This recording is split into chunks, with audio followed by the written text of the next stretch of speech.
He was a cop and good at his job, but he committed the ultimate sin and testified against other cops gone bad. Cops that tried to kill him, but got the woman he loved instead.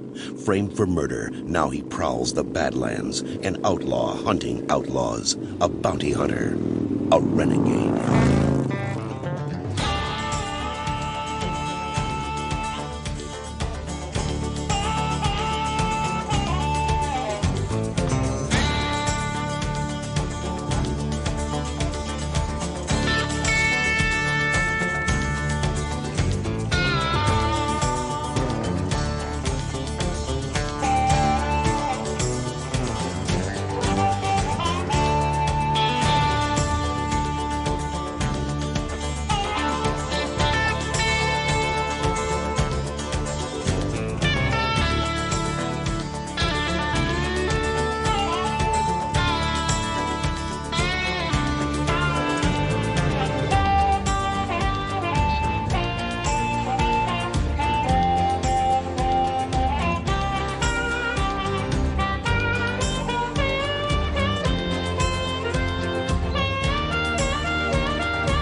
Welcome back, Ghoul and Goblins.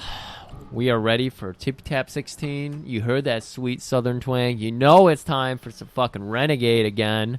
This is the first episode I think we've done, or it's the first time we've returned to a show for a second, an encore. I feel like there's going to be a lot of Renegades, though. We'll probably do all of them. All 7, so I don't know how many seasons. 5 seasons. Yeah, I could see us doing 100 at least Renegades. 100. Yeah. Well, it's just when you have Branscombe, you need to get as much Branscombe content as you can in. Any successful podcast will tell you more Branscombe. You know, a lot of people complain about PC and wokeness and all that shit, but here's the thing. Branscombe Richmond, because he was, I don't know what he is. What is he, Griff? Is he Native American? I think he is. Is he Hawaiian? Is he Hispanic? I think he's a man of the world. Yeah. He never would have got, in the 80s, he never did get a shot. He was always henchman number 1, or mostly number 2. Mostly. Or even lower. And this show proved that Branscombe, not only can he act, he can be lovable, he can just do all the range of emotions. Yeah. He's not just some thug, people. Okay? He's a human being with feelings. And he's like a small businessman who has to boss around his best friend to get him to do his job right. And you still sympathize with Branscombe. It's amazing how he fucking just needles that eye, threads the needle. No, he needles someone's eye. Backwards again with... I'm at ends wit here. Oh. So when the next time anyone goes, God damn woke, I go, Branscombe. All right. I don't know how you calm yourself in horrible situations. Branscombe. That's what I do, and I shower my fingers over my face. You pull out a Branscombe, and then you flick it through your Sioux Falls It's got a little etch of his profile in it as well. That's what centers me. It's made of natural wood as well. Of course it is. Because I believe he's a Native American. He's a man of the world. He's a citizen of the world. He is. Oh yeah, and Lorenzo Lamas is of course in Renegade as well. Yeah, he's in it too. I think he's Renegade. I think he might be Renegade. Oh, he is. He's like a Steven Seagal light. I wouldn't go that far. You want to go that far? Steven Seagal is like one of the most loathsome human beings who ever walked the face of the earth. I've heard this guy is kind of a piece of shit too. But Steven Seagal... People saying that? People are saying that. Okay, and I believe it. Yeah. The biggest people. The bestest people. Oh, okay. So, like, I think... I watched all this shit Thursday, so that's 2 days. I can't remember. It's 2 days ago. It's a long time I think it opens... Isn't it a cold opening? Like, even before we even get that sweet, sweet twang, we get this? We get this beautiful cold opening. We go straight to a bar. Winston's bar. Yup. We got a pretty young girl working. She's just cleaning up tables. She's trying to get her life together. Exactly. She's trying to pull herself up by her bootstraps. Right. and this piece of shit named Jeremy. Of course, his name is Jeremy. Ron Jeremy. Yeah, I was gonna use him as a reference, but his first name's Ron. But he chose the last name Jeremy. So that makes him double evil. Oh yeah, he's like in jail right now. He is in jail right now. So should Jeremy in this episode because he's a crack dealer. He is among other things. He's a crack dealer, and he deals 2 cracks. Yeah, the kind you smoke, the kind you poke. Oh, Jesus Christ! Came up with that right on the spot too. That's so. I'm back, baby. I didn't think I was even gonna make it through this episode falling asleep. Oh my God! So he's recruiting because he knows this is this fine young piece of jailbait. Yep, Shannon. And he's like, "Hey, baby, I could take you places." He's like, yeah, get away! And then Karen, the waitress you were talking about earlier, intervenes. Yep. Said, "Hey, I'm through with your shit. Get out of here." And he's like, "You always want this, baby." Rattle, rattle, rattle. He's got a little vial, a couple rocks in it, and he's like, "Let's go out back and pop off, girl." And she's just like, "Jeremy, fuck off." And Jeremy's like, "I can read lips.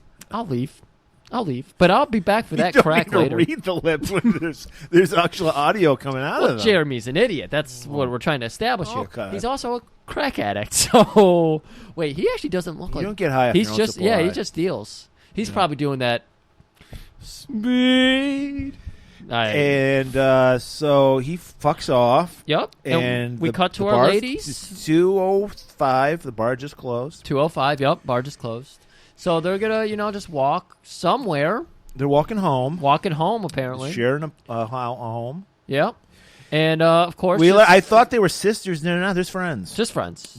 I think Karen, she's seen a lot of shit. She's a crackhead. Well, she's a recovering crackhead, yeah. And so she's taking this young runaway girl under her wing, and I want to save her from her life that she had. Exactly. So, and most kids, Shannon's got her head full of these ideas. She wants to be an astronaut. She wants to do this, and she's like, fashion consultants. Yes, fashion. First, meanwhile, they're. It's like you need to get your fashion together before you start telling other people how to dress. This is true. But she's a kid. She's stupid. Good. Yeah, Karen's going along with it. She's like, "Oh yeah, that's a great idea. Maybe we could wear dresses or something." And then out of nowhere, this cloaked figure, a hood over his head. The strangest street they're walking on is straight out of Batman and Robin. Blue and green lights. Yeah. No, it was fog red everywhere. And green lights. Red and green lights, excuse me. Or purple and green. Purple and green, red and green, fog everywhere. Why are they walking on this foggy road? You don't walk down foggy roads. Strobe light. I don't know what's going on. When was the last time you walked down a foggy road? Never. Exactly. So they're asking for it is what we're saying. And they're getting it because a figure wearing a cape with a hood up. I thought it was like a fisherman cape. Or something. It had like the fisherman Gordon's garb. Fisherman. Yeah. And he goes... and then he runs after him. They start running, and Shannon runs off. And this alley, it's just an alley. It's not like, I don't know. She runs down this very busy street, right in front of our man. Reno Reigns is his government name. Yeah. But his alias, because he's learned in the opening, he's a renegade. Yes. It's Vincent Black. Vincent Black. And he almost runs her over on his chopper. Yep. Because he's a renegade. But he's a man of the street, so of course he gets off. See how she's doing. Sees how she's doing, gets her up, dusts her knees off. Karen comes running out of the shadow, so I was immediately on high alert. I was like, wait, is Karen the cloaked figure? But then I remembered that Karen was she working with the cloaked figure? Because she didn't seem that bothered at all. She wasn't distressed at all. She's seen a thing or two in her crack days, apparently. And Shannon's like, a vampire attacked us. And then they zoom in on Lorenzo. Vampire. Yeah, they just fuck right off. Like, Karen gets Shannon and walks away, but that's the last thing that rang through the eardrum of Reno Reigns is vampire. And he just whispers it. And again, we're just reading lips. And he's like, yeah, that's vampire. I was reading eyes. You were reading... Well, of course, you read eyes. And then as soon as we can we're so confused, and then we hear and then we're just comforted immediately. Yeah, the comfort. I like that you said that because Sometimes I already mentioned that I like to do the Brands comb in front of my face when I need to calm myself, but I also just harness that guitar twang and that harmonica. All right, commercial break. We open up right at Six Killer Enterprises. Bobby, always looking a way to make some money. He's an entrepreneur. He's a small businessman. Yep. And hey, man, turquoise doesn't grow on trees. You need to earn the bank to get that sweet Native American jewelry that he wears. His fashion is always changing. If you watch Renegade for 5 minutes, you will notice Bobby Six Killer. It's one loud suit to another. Oh, my God. That's amazing. That was planned. That's like 3 suits an episode. At 100 episodes? They always look like Joker suits. They do, yeah. And he's working on his memoir because he was going to write a screenplay about his life. And then he's like...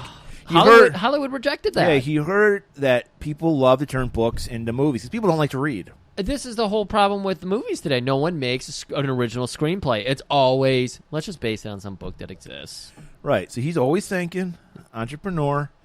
He's like, I'm writing my memoirs.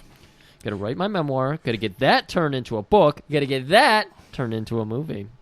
So Reno's like, look, I bumped into this girl last night. She said there's a vampire. How much?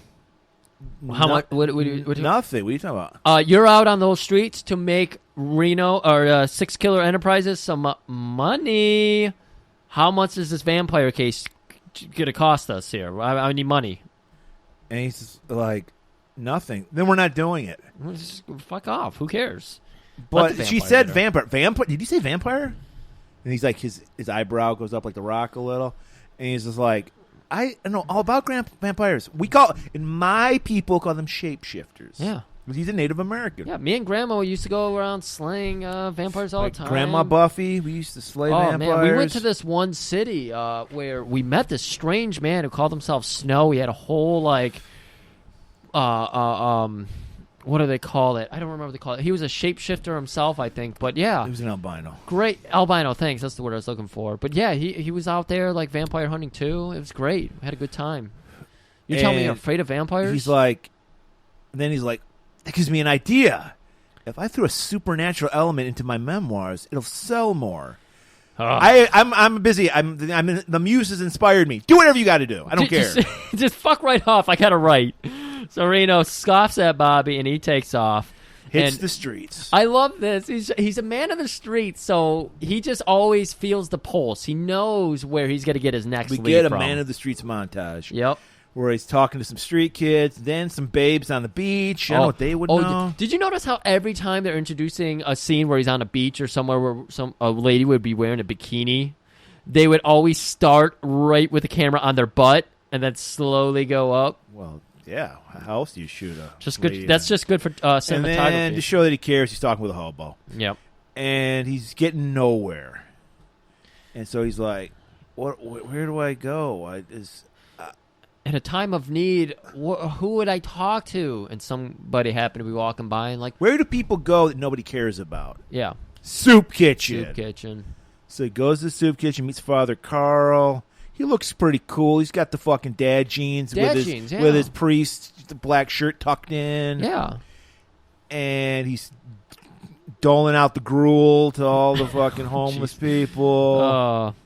So he goes right up to Father Carl. He plants his feet dead square in the eye and says, "Hey, look for a little girl." She looked homeless. You know homeless people. Yeah, they got dirt on their face and ripped pants and torn elbows. Soot on the tip of their nose. And they're always asking for more porridge. Right. And he's pouring out porridge right as he's saying that. So he's like, I know exactly what you're talking about. So that kind of breaks the ice because he's a little suspicious of Reno. Oh, yeah. He's like, hard. You know porridge? All right. Let me tell you something. Hard suspicious. Karen. She works down in Winston's. You know it. Yeah. He's like, I know that place. So he goes to Winston's. Jeremy's there. Again, he does not give up. There. Yeah. And he's like, God damn it, Karen, you are will sell crack out of this bar or I will kill you. And she's like, no, I'm not going to do it. No. Oh, my God. And then just as he's about to fucking beat the fuck out of Karen, I'm pretty sure he had pulled a gun at this point. Reno rolls in and just takes him out like nobody's business. He's just karate kicking people. This is why I was saying he's like a Steven Seagal light, because he does not take a hit. He does take punches. My favorite is from our award-winning Studs episode where he confronts a guy, just pushes him out of frame, and the guy just disappears. I'm sorry. It's an AEW tag team partner. He's waiting for his next spot. He fucked right off under the ring somewhere into the ether. We never saw him again. Oh, I love it. And so Jeremy gripped. What did he have in his hand? It looked like a taser? What was that? I thought it was a gun. I don't think it was a gun because it was like a weird. Oh, my God. I thought it was a taser. I don't know what it was. But he's got it at Shannon's neck. Yeah. And you know what's going to hurt because it's a foreign object. And so Reno pulls his gun out, and you got this showdown going on. Shannon's freaking out. She's like, "Don't shoot! You're gonna hit me! I don't trust you." Then the lights suddenly go off. What the fuck? What? I didn't understand this scene at all. Like, who turned the lights out? Karen, apparently. Karen? But she doesn't sell it though. She's No. just like, "What happened?" I know. That's why, again, suspicion number 2 for me. Not scared about the Gordon Fisherman stalker. Not afraid in this scenario either. So Reno, he's a logical person. So he's like, "Hey, we're one of those goons. Was that the vampire?" And they're like, "No, that it was a vampire." By the way, during the lights out, the goons, like Ninja Turtles, just disappeared. Right. They were gone. They're like roaches. Yes. Except you turn the light off instead of on. Oh. And so she's like, "No, that was a real vampire. Like 3 women have gone missing in the last 2 months." Yep. And so we're just going to lock up. Yep, they just lock up the bar. So he's like, "I'm going to escort you ladies to your residence." No, you can just leave. We do not want to associate with you. Just they're walking out, a black and white pulls up, and we meet our man Drake, who immediately stops and frisks Vince. Oh, immediately. Throws him right against the wall, and he's like, "What do you got here?" He's grabbing his crotch. "What is this? What is this?" Reno, you could see that Reno was trying to channel his inner Joey Ryan and dick flip him, but it just wasn't working. He's just like playing it cool, and then he's just like starts fucking verbally assaulting them with Bible verses. Yeah. But Reno, he knows this game. This is dueling Bible verses. It is. And he's like, "Let thee who cast the first stone from the house of glass not throw one onto another house that is also made of glass." And that just shuts Drake down. He's like, "You've read the good book." Well, I spent a lot of time in hotel rooms. That was great, man. He just fucking dunked him. That was Shaquille O'Neal in his prime, just Shaq food him, just hitting the glass. Because Drake has a big problem with Shannon and Karen because Karen was a prostitute who smoked a lot of crack, right? And Shannon has been seen around with Jeremy, who he knows is a crack dealer. So he thinks they're bad apples. Right. All right. So we got dunked on. Let's go back to six gun killing enterprises. 6 killer enterprises. And now that all this vampire talk, it's really piqued Bobby's interest, and he's worried about Reno. He believes this shit. His grandma would not lie to him. I don't know how a shapeshifter is a vampire, but we're Yes. going with it. I would assume a werewolf would be a shapeshifter. But he's like, "Hey, I got some shit for you. I got some wooden stakes. I got some garlic. I got some holy water. Got it all. Got a whole bag made for you. A little runaway bag." But I'm not interested in this case. You take care of it. You may make me some money. He's like, "Bobby, come on, help me out with this. How much is this case again?" "Nothing. Not interested. And I also don't fuck with the supernatural." Yeah. So if I'm not making money and it's supernatural, I'm not around. I don't see why. What is this? Is this some kind of connection to you and your past or something? And he's like, "Yeah, you've known me for years, but I'm gonna blow your mind with this new revelation." My niece, I lost her to the streets. She was just like Shannon. Yeah. And I don't want to see that happen again. And you know what? What's even weird is the guy I think took her. Just like this guy Jeremy. It's really weird how the parallels are just lining perfectly up here. So he hits those fucking mean streets again. Got Nice little French toast chateau. Shannon's hanging outside, bumming for nickels or something. She's picking up cigarette butts. Yep. And he's like, "Hey, I want to talk to you." She's like, "I got nothing to say to you." "Hey, you know what? I was homeless too at one time." And he's like, "Really? Really?" What? You? She's seeing that hair It's and that flowing, motorcycle dude. and the jeans just painted on. He's and got the fucking sweetening chin, all Sweet. pulled back and tight. beautiful. And she's And like, "You've been riding that He's motorcycle?" playing with it a little while he's talking Oh, to yeah, her. just because that's fumbling his it. move. That's how he like disarms these women. Yeah, it's like the old like disc that the people used to swing, or the watch, the pocket Yeah, it's watch, called to hypnotize. hypnotize. Yeah. Discs that people swing. And she's like, she starts playing with her hair. It's like, it's simpatico. And she's like, really? I didn't know. Well, he's like, hey, how about I take you out to eat? Yeah. And then we'll chat a little. We'll chat a little bit, and then you got to tell me more about Jeremy. Well, I don't really know that much about Jeremy, but Karen does. And after we eat, we can go visit. So apparently they go to the same hamburger place I went to in Grand Rapids because it's like middle of the it's like 2 in the afternoon and it's pitch black by the time they're done eating. Yeah, I like it. And they go to Karen's place. And, they're knocking, but she's not answering. So Shannon's got a key. She just lets them in. I know you were offended by this. Reno makes a beeline for the CDs. He's like, CDs? Yeah, he's just rifling, Yep. dude. Yanni. It's like fingerprints everywhere. And here's here's this Weezer CD. Ah! Good shriek. It says in the notes right here, Murray shriek like you mean it. I know, that was hard. Thank God I took that lozenge earlier. Murray, why are we shrieking? Karen is dead, Griff, and she's got bite marks on her neck. That's trademark shapeshifter vampire shit. What the fuck? So it's real, Griff. I think because Reno was like, "There's no such thing as vampires." Now he's starting to believe. This is where we get another dramatic commercial break, and then the dun dun dun dun dun dun. Dun it's a little slowed down because it's like, oh my god, this is a little scary now. So we cut to a scene that I alluded to earlier, but actually happens next, where Bobby gives him the vampire kit, and Reno's like, "What do you?" Bobby, I know you've been banging Pamela, the coroner.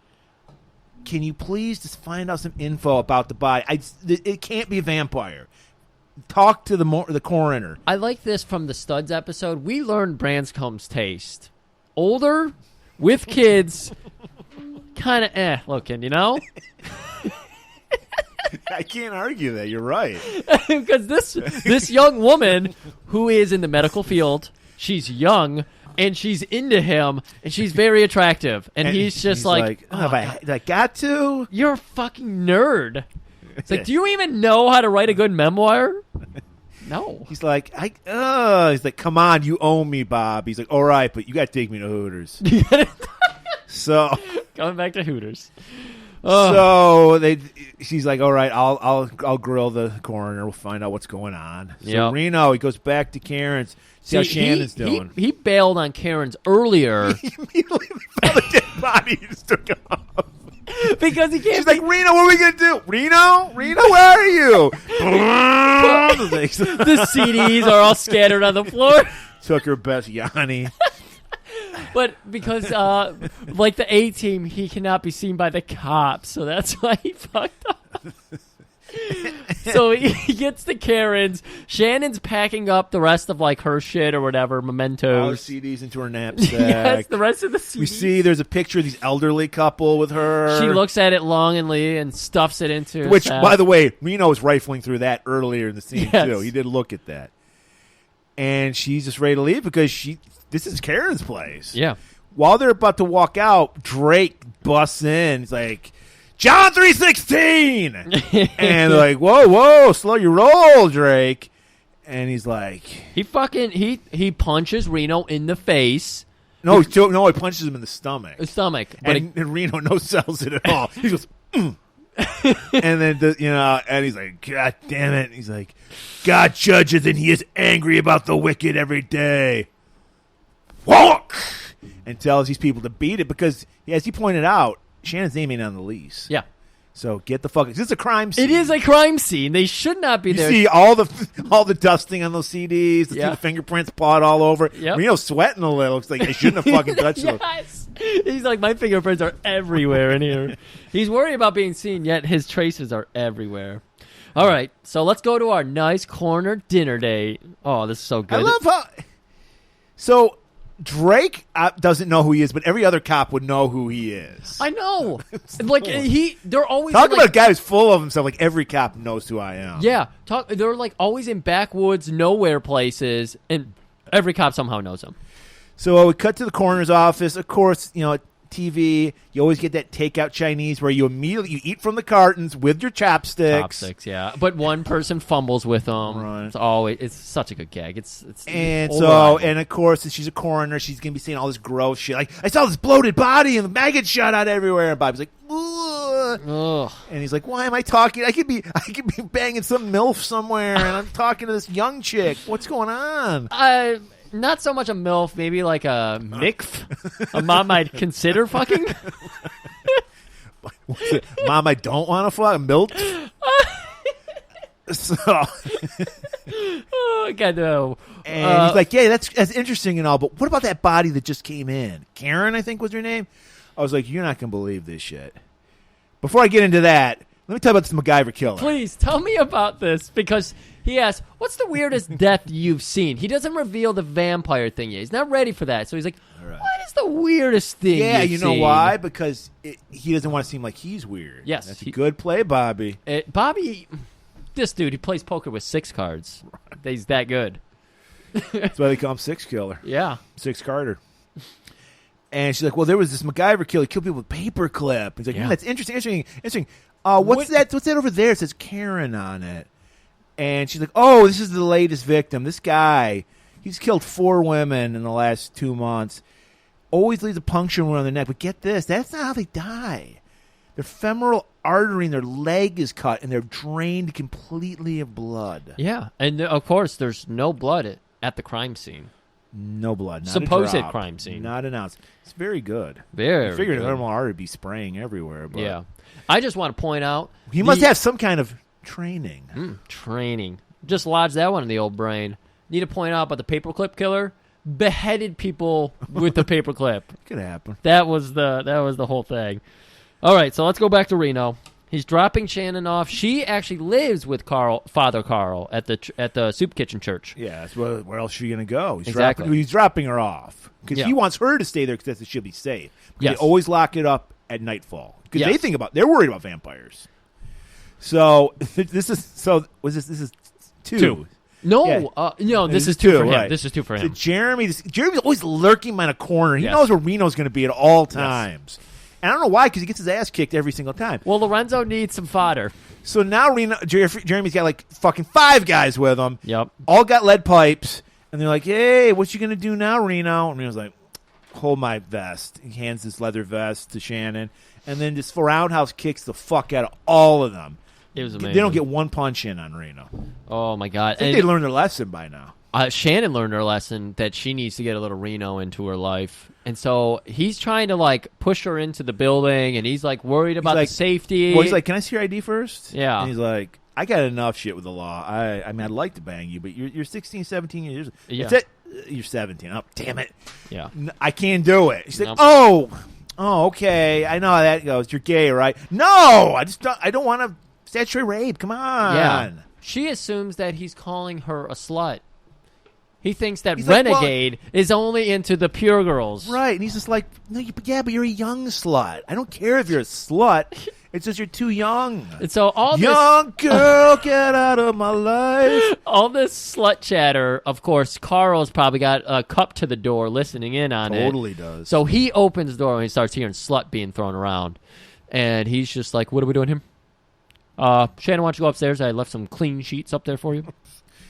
$5. You owe $5. Oh, and so Reno starts grilling him about the security because obviously Jeremy knows where she is, and Jeremy's trying to get Shannon. Reno still thinks Jeremy's behind all these killings. Yes. So he's like, "What do you guys do? You got a good lock system? You got lasers? Maybe got laser guarded? Maybe got a couple dogs? I didn't see any dogs when I was here earlier. I broke in a couple times. I put my balls in your mouth while you were sleeping." It's not very secure, is what I'm trying to tell you, Carl. You say he put a couple balls in his mouth? Yeah. Okay. Reno snuck in, put his balls in Carl's mouth. Carl? Yeah. Wow. Yeah. He's got to show off his masculinity. Okay. Dominance? Yes, dominance. Is that how you do it? Yes. Okay. You teabag a guy in his secure and the guy's totally broken. He can't do anything after that? Okay. It's true. And so Carl's just like, no, it's pretty good. And, if someone comes and knocking, we just we call the cops. And sometimes there's this one cop who shows up. He's a total misogynist. He hates women. and he loves God. He just loves hitting us with these Bible verses. He's like, I hate that. He's Father like, Carl. he's like playing with his collar. Like, why is this guy flexing on me? You know? Ugh. So Reno, he's like, I think I'm going to need to stake this. But I don't trust that guy. So I'm going to stake out this mission. So he calls up Bob. He's like, Bob, you got any info on me? And Bobby's like, you're not going to believe the shit I heard. You hear about the paperclip killer? And he goes into it. He's like, no, Bobby, the vampire shit. He's like, oh, well, guess who dropped out of medical school? Bobby driving that gas-guzzling fucking obnoxious Hummer. And Jesse's like, hold on a second. Because Jesse's about to reveal, guess who got dropped out of medical school? The vamp shows up. Yeah. He swoops in, attacks Reno. Reno breaks free. While he's struggling, our boy fucking Bobby rolls up, runs over a bunch of garbage cans for some reason. It's because it's fun. And then doesn't get involved. I love that. This is the second show we've never seen Bobby get involved. Yes. He just stands back. Yep. Sees what's going to happen. Yep. Reno is having trouble with this guy. He pulls out the fucking gun. He stands his ground and puts 6 bullets into him. Yeah, he pulls his own half Bobby of what a 6 cop shooter. would Yeah. do. Yeah. He would have. And he shot him in the chest, too, not even the back. Yeah. But then he no-sells it, the vampire, but he does take off. So, Bobby and Reno don't even like really sit there for a minute. He hops in the car and they're just like, let's get the fuck out of here. Well, they're like, there's no blood. We just shot this guy. There's no blood. And then he goes, it's not even human. Commercial. Bam, break. bam, diddle, diddle, diddle. So next to Bobby and Reno, they go to Carl's. They go to Carl's church. They're going to confront him. Because guess what? Guess who did drop out of med school? Carl. And they just throw that right in his face. He's trying to serve up the porridge, the gruel. Right. And they just whip out the old glove of facts. And they're just like, bam, is that your fucking failed, dropped out medical degree? Motherfucker? Yeah. Sounds like the kind of thing a vampire would do. They're just looking for any in. They're looking for tells. They're reading the eyes like a motherfucker. They're trying to. They're trying too hard. And Carl's getting a little shifty. He's sweating a little bit. But then Shannon, sweet little Shannon comes out. They're playing good mullet, bad mullet. Oh, that's a good one. Yeah. And then Shannon, she's noticing. Remember, she got hard turned down from Reno last night. So she's still stinging from that. Yeah, she's stinging from that. She was ready to. She wanted to twirl that fucking angel. Right. Like, oh, my God. She's like, Carl was talking with me all night. Not like that. Not like that. We were talking. We were just talking. And then Reno's like, okay, I guess that's it. He's clear. So it's either got to be Drake or Jeremy. So we're gonna break up. I'm gonna follow. Who's he gonna follow? I forget who's who. Oh, he's gonna follow Drake, and then he wants Bobby to follow Jeremy. Bobby goes after Drake because they actually have a conversation. Okay, I don't. Thanks for clearing that up. Reno goes after Jeremy. Okay. So, yeah, this is where we get Drake. This is our first opening shot, which is Drake. He's an old, angry white cop. Sees some innocent kids just skateboarding. They even have all their pads on. They're paying respects to everyone walking by. They're like, oh, sorry, ma'am. Didn't mean to get in your way. And this cop comes over with this I ever see you kids around here again, I'm going to run you in. And Bobby's like, man, why are you so hard on these kids? He's like, look, I make their life so miserable on the streets, they have no choice but to go back to their sexually abusive homes. All right? And Bobby is just thinking about it. He's like, this might make a good character for my book. Always thinking about making that money. Always. But he's like, oh, never mind that. What's going on? Like, I don't know. I forget what he's. So here's the thing. Okay. There's been 2 murders, up to 4 murders now with with these strange bites in them. You're somehow always the first cop to arrive at the scene. He never explains why he is. He never gives a good reason. No, he doesn't. He doesn't give any answer. He's always there within an hour. Yeah. And he's just like, what are you trying to say right now? He's just like, I just think it's kind of interesting that you're trying to save the children. People are talking. People seen you. All the people are talking right now. Yeah.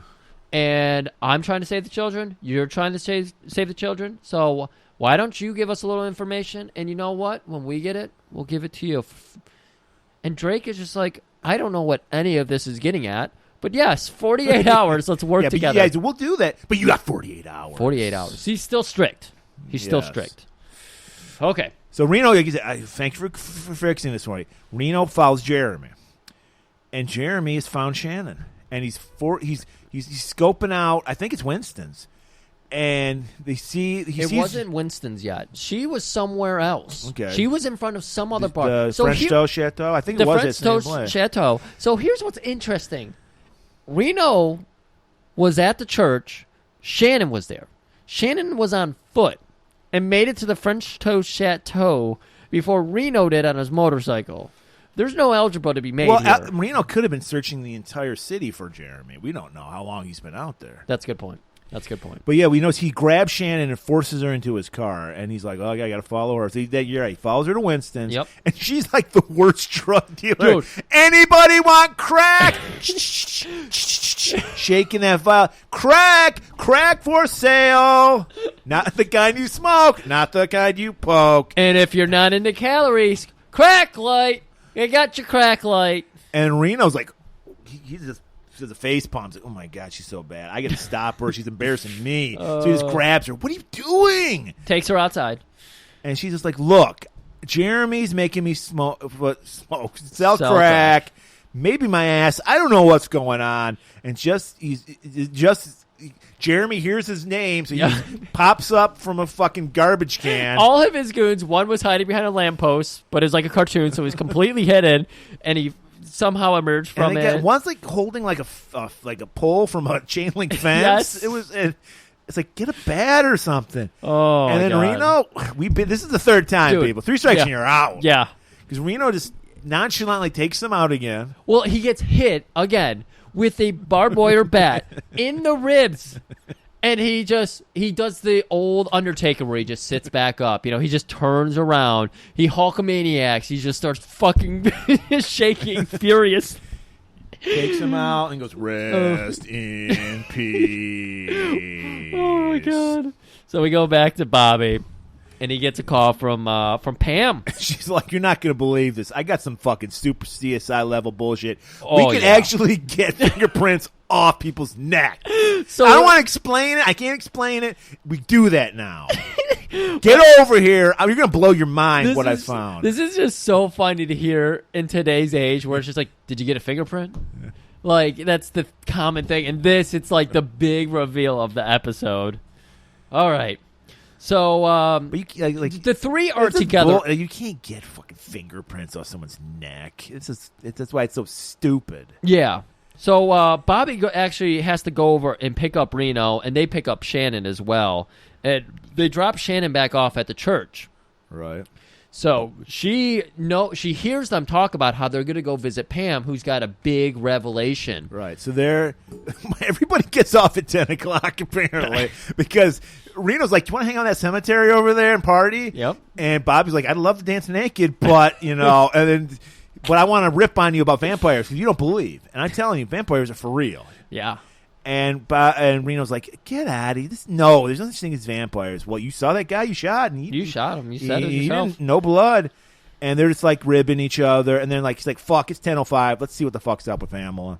So they just let themselves in because the door is open. Beautiful shots. Yeah, where it's like it had to have been a set because there's no ceiling to this building because we see over the shoulder and it goes into the office. Yeah, they go in and knock on the door and she's not answering, and then the camera starts going up. The camera goes over the door, over the door, yeah. And we see Pamela. She's in some weird fucking sex shit because she's sprawled out on the desk. Yeah, that was weird. And guess what, Griff? No blood. No blood. The vampire struck. The shapeshifter is struck. Dun dun dun. So Bobby gets stuck sticking around because him and Drake are kind of like pals now. Reno's whenever there's a murder, Reno has to fucking bail. Whenever there's murder or cops, Reno bails. Bobby, nothing sticks to Bobby, so he's just like, all right, I'll talk to Drake, this Drake character. We have a relationship. Yeah. Now. So Drake does show up. Hour as usual. He's always there, first person there within an hour. So he's still looking a little suspicious. But we had 2 suspects. I mean, technically 3, but 2 from the earlier scene, Drake and Jeremy. And so they're like, well, it's got to be Jeremy if Drake shows up, Right. Drake shows up and he's just like, yeah, I locked up Jeremy earlier today. Thank your buddy for getting me that drug dealer. Yep. Apparently, Reno handcuffed him to the streetlight. Right. A la, like, Spider-Man. He webbed him up to a street lamp. So Reno's going back to that church. He's got to talk to Shannon. He sneaks in. Great security. He just fucking walks in a window. He opens a window and climbs in. I told you he already knew the security's weak because he snuck in and he fucking... He was feeling out Carl. I was like, how about them windows? Those windows in? And he's like, actually, no, I never locked the window. Yeah. Did you ever file that away? Did you ever wake up and feel a weird additional ting on your breath, you know? A little saltiness. And so he sneaks in, covers up Shannon's mouth, wakes her up. Yeah. It's like, shh, gotta get you out of here. Yeah, and I need to know something. You were the only other person that heard us talk about the big revelation that Pam had. Did you tell anybody about that? Well, yeah, I told Carl about that. Interesting. You told Carl about that. And then she's like, oh my God, he must be the killer. And like, he can't be because you said you were up with him that night I was attacked. I lied. I wanted to make you jealous. I just love that fucking Nang Chen. And he's like, I get it, but you're probably responsible for a person's death. You should really be ashamed of yourself. So, you see, I guess... Bobby just careens through some garbage cans. And you're going to have a Hummer, and you might as well do that shit. And he's like, hey, guys, I'm out here. Oh, window? Yeah, okay. He crawls through the window. And they're like, hey, man, I haven't rifled through some of the CDs in a couple days. Let's go check out Carl's room. So they go in there, and then Bobby's like, you're not going to believe this. Here's some more info on Carl. He got thrown out of medical school because he had a nervous breakdown. This guy's a fucking psychopath. He's like, oh, gee, you could have told me that a couple days ago, but thanks for laying that on me now, Bobby. I don't know. I was holding it out for my memoirs. I didn't want to, I need that. I need a page turner here. Right. I don't want to have to credit you as some kind of consultant or anything. So they go into Carl's room. Turns into an Indiana Jones movie. You know Reno. He's straight for the CDs. Yeah. He's looking through. Bobby's like, hey, wait. He feels like breeze in his Sioux Falls mullet. He's like, there's air coming from that wall there. Turns the candelabra. Fucking secret door opens up. Turns a crucifix. Turns it upside down. Yes. Oh, shit, yeah. And hey, there's a secret room. There's like a staircase. They go down. You got everything a psycho vampire freak would have. You got the coffin with the Redford dirt in there. I like that he goes to this length. Well, he's crazy. That's true. Mental breakdown. And we're like, so at first we're thinking, this guy really is a vampire. He's got a coffin with dirt in it. Well, that was the thing. Reno, who's an idiot on the subject, opens it. He's like, it's just dirt in here. And Bobby, he's just like, dude, that's the soil of his homeland. That's how he stays. Well, first he dipped his finger in, patted his tongue, said, this is some good shit. Also, this is Transylvanian dirt. I know it. That's a vampire. And he's like, well, what about this here? He pulls out a bulletproof vest with fucking 6 bullets still attached to it. And, of course, Bobby's like, hey, good grouping. Because they're, like, right on top of each other. Right. And he's like, I know. I can tell by the caliber. Those are mine. Those are mine. And then they're like, hey, and there's this fridge, man. Maybe some Gatorade in here. And, no, it's just jugs of blood. Jugs. And they're all labeled with one names. has urine in it. I don't know what that was going on. But then the rest is just blood. And we see all these pictures of all these women that, apparently were the victims of these crimes. We notice Karen. Yeah. And they got X's across their face. And he's got, like, these are the ones I'm planning on killing. And the ones that are X are the ones I've killed. I don't know how they're going to, pin this murder on Carl, but there might be enough evidence in here. Maybe. You might be able to pull some prints off of something. That jug, maybe you can pull a print off him or something. Yeah. And just as they're about to do that, a fucking shelf just falls on them. It's like, some like fucking 10-pound IKEA shelf. Yeah. But it knocks him for a loop. It's Carl. He was hiding behind this fucking shelf. So he gets the edge and he starts running away. And he hides over in his chapel. And he's got a nice hiding place behind there. Maybe it's just like out of I don't remember which blaxploitation movie. Truck Turner. It was like Truck Turner, where it was like had a hidden thing under his chapel. Cotton Comes to Harlem. Yeah. Oh, it was. Oh man, I missed that movie. Let's watch that movie again. Anyways, so Bobby comes down first, and Carl gets the jump on Bobby, and he gets him, and he's like, "I'm gonna cut this Sioux Falls. They're not gonna run anymore. They're gonna be damned up." Reno cannot stand for that. Yeah. So he just unloads like a fucking Minneapolis cop into this motherfucker. Yeah. And guess what? He didn't have his fucking bulletproof vest on this time. He dies. He goes down, and we know. Or does he? We know he's dead because Reno goes over and checks his pulse with his kneecap. Okay, well, he didn't do a good job because we get that nice little jump scare where he pops up and then dies. Oh, yeah. Spooky shit. I mean, this is why we're doing this. So was he a vampire? Maybe he shot him in the heart. Maybe he really was a vampire. We're doing this episode because there was a vampire. We got to tie this back to Halloween. It's vampire, the jump scare, spooky shit happened in this episode. Very spooky. It's just Bobby's Sioux Falls are just so comforting. It's hard to be super scared. You know nothing. So the next day we got this is the wrap up segment. Next day we learn Bobby's just like walking with him. It's Shannon, Reno, Bobby. Bobby's like, look, guys, I don't know what the fuck you're doing. I got to get back to my screenplay, my memoir.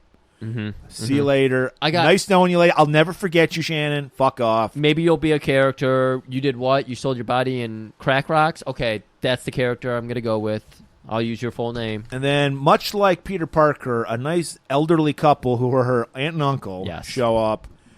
And they're like, we're here for you. And then she's like, Reno, I'll never forget you or that magnificent Nang Chen ponytail. And he's like, ditto, I guess. Yeah. Face palms her away. Give me your address. I'll send you a nude when you're 18. He's like, call me when you're 18. And then pats her on the head. And then sends her off to the aunt and uncle. Yeah. And then you see him just smirk. Freeze frame. Isn't it always a motorcycle into the sunset? Yes, to close it? Yeah. It is. Yeah. Beautiful. Great. Renegade is just a treat. Not the spookiest thing you can watch on Halloween, but you know what? Still watch it. It's Renegade. It's on YouTube. We got some other spooky things headed. We got so much spooky or maybe we don't because we're so exhausted from just doing these 2 episodes. Jesus, this was a tough night. It's a real tough night. No, note to self. Don't do anything in the beginning of the day. Don't ever do anything. That's right. We have to commit our bodies for this podcast every Saturday. Only thing you should be doing is listening to our podcast. So true. Do that, and we'll see you next time.